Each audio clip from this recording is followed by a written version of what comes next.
The room was filled with noise, but none of it came from voices. Rows of machines clicked in word in the half-light. Paper rolling endlessly, numbers spilling out faster than any human could follow.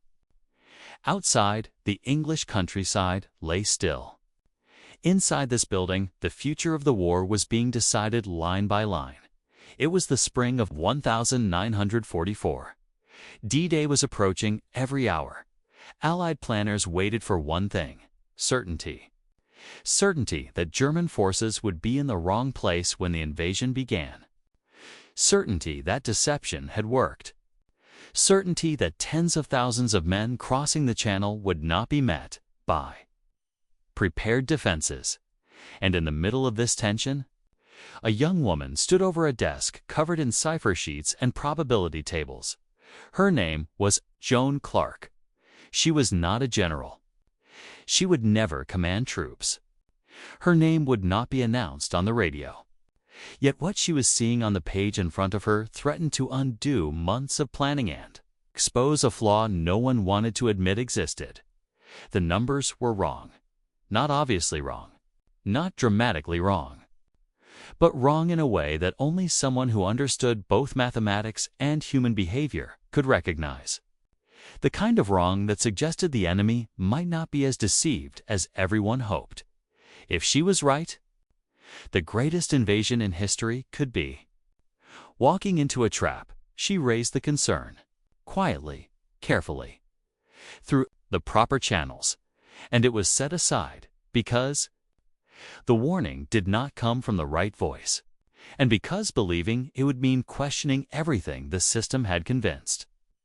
Itself was already settled, history remembers. D-Day as a triumph of planning and courage. What it rarely asks is how close that plan came to failing. And who saw the danger first? This is the story of the woman whose warning was almost ignored, and how silence, once again, nearly rewrote history. By early 1944, the war in Europe had reached a dangerous pause. The Allies had built armies in Britain large enough to liberate the continent. But size alone meant nothing without surprise. The success of D-Day depended on a single fragile assumption: that German commanders would believe the invasion would strike elsewhere. This belief was not left to chance.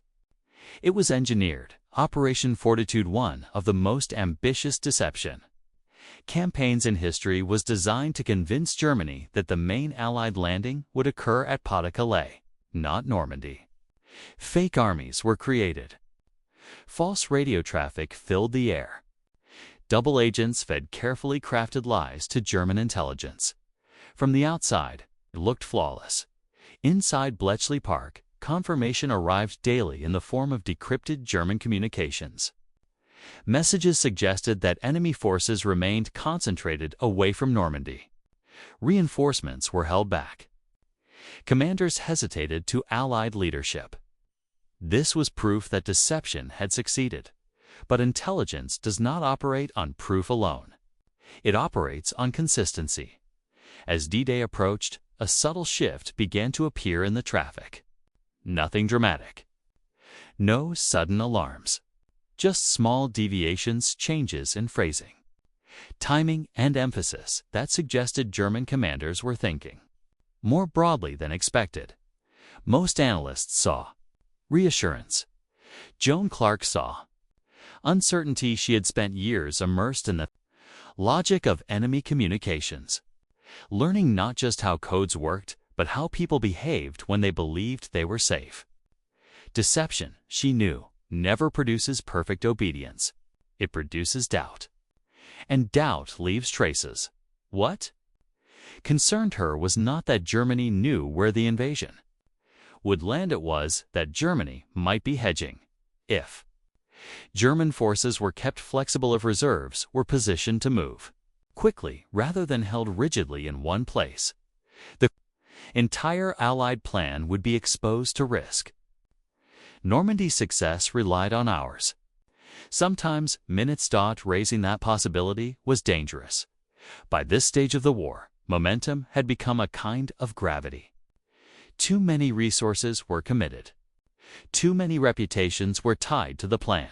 Challenging the prevailing interpretation of intelligence meant questioning whether the system itself could be wrong, and when systems feel close to victory, they rarely welcome doubt. This is why the moment mattered, not because Joan Clarke claimed the invasion would fail, but because she warned that confidence itself had become a liability, that believing the deception had worked too well might blind planners to signs that it was fraying. If she was wrong, nothing would change. If she was right, history would pivot on whether anyone chose to listen. Long before D-Day became a date etched into memory, Joan Clarke had already learned what it meant to be invisible. She did not arrive at Bletchley Park as a prodigy celebrated for brilliance. She arrived because the war demanded minds faster than tradition could afford to reject. Mathematics, once considered an academic luxury, had become a weapon, and Clarke wielded it quietly, precisely. Without spectacle, she was trained at Cambridge, where her talent was evident, but her future constrained. Intelligence work did not expect women to interpret patterns of war. It expected them to assist, to calculate, to support conclusions made elsewhere. Clarke never argued with that expectation. She simply outperformed it. At Bletchley Park, she worked among cryptanalysts who measured progress in fractions of probability. She learned how deception shaped language, how certainty bled into overconfidence, how hesitation left fingerprints in even the most disciplined communications. What made her dangerous was not that she challenged authority, but that she understood it. She knew how easily systems learn to reward confirmation, how success narrows vision, how a story repeated often enough begins to feel like truth. In an environment defined by urgency, dissent had to be careful, measured, almost apologetic. That was how she spoke, not with alarm, not with accusation, but with precision, with small questions placed exactly where they would cause the most discomfort. She did not claim to know the enemy's intentions. She pointed out where the assumptions stopped matching the data. Those around her heard competence. Few heard warning. Her position mattered. So did her gender. So did the fact that intelligence interpretation at the highest level remained dominated by voices already trusted by the system. Clarke's conclusions did not fail because they were flawed. They failed because they asked others to imagine being wrong at the worst possible moment. By the time her concerns reached decision-makers, they had already been softened, reduced to caveats, framed as possibilities rather than risks. This is how warnings disappear, not by being rejected, but by being absorbed until they lose their edge. Joan Clarke understood this too late to stop it. She continued working, continued checking, continued refining probabilities while the machinery of invasion gathered unstoppable momentum. The war does not pause for doubt. It carries it forward, quietly, until the cost becomes visible. As June approached, Clarke watched the indicators stabilize, not into reassurance, but ambiguity. And ambiguity, she knew, was the most dangerous signal of all, because it is the one most easily ignored. In the final days before June 6, 1944, Bletchley Park stopped asking questions. The invasion fleet was already assembling. Weather reports narrowed the window to a few uncertain hours. Thousands of vessels waited in the channel, engines idling, crews sealed into a silence that felt heavier than fear.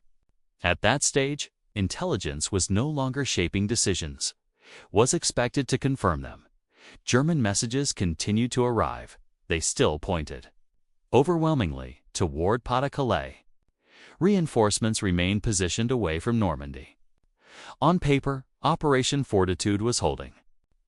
To most analysts, this was enough. But beneath that surface, subtle shifts persisted. Some German commanders spoke with less certainty. Others emphasized flexibility rather than commitment. Requests for clarification appeared where orders had once been absolute. These were not signals of discovery, but they were signs of doubt. Joan Clarke recognized the pattern immediately. Deception, she knew, rarely collapses all at once. It erodes, and erosion does not announce itself loudly. It appears in hedging language, in contingency planning, in commanders preparing for more than one truth at the same time. She flagged it again. Not as a prediction of failure, not as a dramatic reversal, but as a risk one that could not be eliminated, only acknowledged. If German reserves were kept mobile, even briefly, the landings at Normandy could face resistance far stronger than anticipated. The response was silence. By then, the cost of delay had become unthinkable. Questioning the plan meant questioning months of preparation, coordination across nations, and the fragile political unity holding the invasion together. The system had crossed a psychological threshold. Turning back now felt more dangerous than moving forward blind. On the night of June 5th, the order was given. Allied forces crossed the Channel under cover of darkness. Paratroopers dropped behind enemy lines. Ships advanced toward beaches that would soon be etched into memory. German command hesitated, exactly as deception intended, but not entirely where expected. Some units remained fixed, waiting for an attack that never came. Others, unsure, delayed action just long enough for the landings to gain a foothold. The margin was razor thin. Hours mattered. Confusion mattered. Weather mattered. D-Day succeeded, but it did not succeed cleanly. Casualties were heavy. Some landings met far stiffer resistance than anticipated. The difference between catastrophe and breakthrough was measured not in certainty, but in luck. That ambiguity held long enough. In the aftermath, success rewrote the story. The deception was declared complete. The intelligence was deemed accurate. The system congratulated itself for reading the enemy correctly. What vanished in that triumph was the near-miss. No report highlighted how close the Germans came to adapting. No footnote recorded the analysts who warned that confidence itself had become a threat. Victory has a way of silencing doubt retroactively. History would remember D-Day as inevitable. But inevitability was an illusion built on a narrow window where uncertainty, once again, was allowed to exist just long enough. When the beaches were secured and Paris was liberated, the war demanded new stories. D-Day became a symbol of unity, courage, and flawless coordination. It was remembered as the moment when planning, intelligence, and bravery aligned perfectly, proof that the system had worked exactly as intended. In that version of history, there was no room for near failure. Joan Clarke did not fit the narrative victory required. Acknowledging her warning would have meant admitting that the intelligence picture before D-Day was not as clean as later portrayed.